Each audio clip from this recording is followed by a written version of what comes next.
In traditional sports betting, you place a wager saying, I'll bet $100 the Padres win tonight. But prediction markets are different. Instead of a bet, you're actually buying into a contract. The platforms say they work similar to a stock exchange, where you make or lose money based on the outcome of the selected event. These markets argue they're regulated by the federal government, not California law. In prediction markets, you can find contracts on everything from sports to weather and reality TV.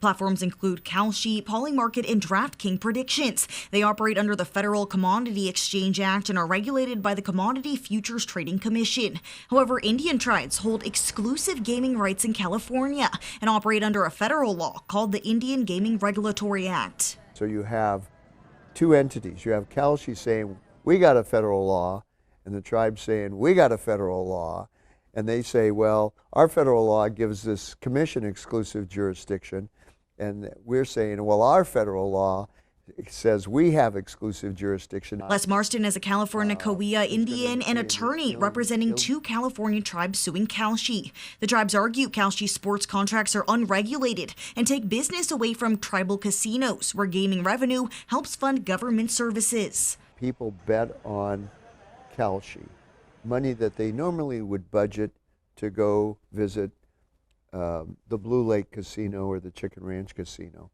That reduces the tribe's revenues. That reduces the ability of the government to provide services, and that interferes with the ability of the tribes to govern themselves. Marston argues sports prediction contracts amount to gaming under the Commodity Exchange Act, which is prohibited, rather than financial contracts tied to a real economic risk. Who benefits from whether or not the 49ers beat the Green Bay Packers? There's no national consequences, no national economic benefits to that type of a contract.